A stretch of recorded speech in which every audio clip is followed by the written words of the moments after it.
What is God looking for? God is not necessarily looking for this warrior, but I love the fact that we're doing this series. This series is on how to be a man. It's the third question that we need to be asking.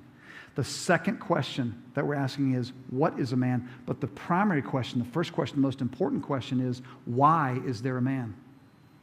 We got to answer that question first. Why did God create this gender called the male species? If we all will agree, and we will, the most important thing in life is relationships, is it not? Work is important, it's good, work is right, it's a thing from God, we should value it. At the end of the day, the most important thing in life is relationships. Now, who's better at relationships, men or women? Do I need to explain? Like, is there any further explanation needed from this? We get it. Women are infinitely better at relationships, so why is man even in existence? Well, because we need to carry things, that's why. Women decorate the house, and we set up the ladder, and we need to do whatever it is that they say. No, come on.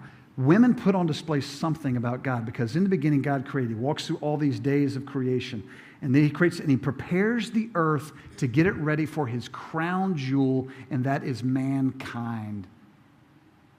In the beginning he created them, male and female. He created them in his image. God put some of his characteristics in Adam and some of his characteristics in Eve. And Eve does not possess some of the characteristics that Adam has, and Adam doesn't have some of the characteristics that Eve have. And when the two become one, we get a much better picture as to who God is. I can't help but think about that song when Courtney was singing there. What a beautiful name it is. And God made Eve and said, I'm going to put you on display as an agent of beauty. And it's not just the external realm to a woman that is so beautiful. We all will acknowledge that. They're infinitely better looking. Give me the option of looking at Tracy or Matt. It's Tracy every day.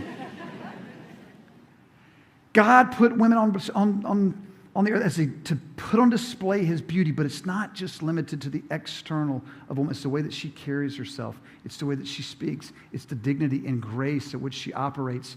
The psalmist says, I went to the temple, Lord, to gaze upon the beauty of the Lord. And when we get a chance to look at women, we go, that's who God is. And the same psalmist who wrote that is the psalmist who also wrote, who is the Lord? The Lord strong and mighty.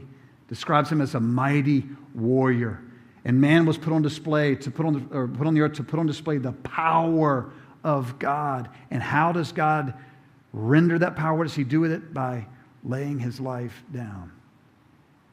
But there is coming a day in which God will rid the earth of all of the enemies, and he will do it in a brutal fashion.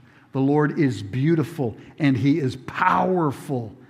And when the two become one, humans on the earth, we get a much better picture as to who he is. What a beautiful name it is.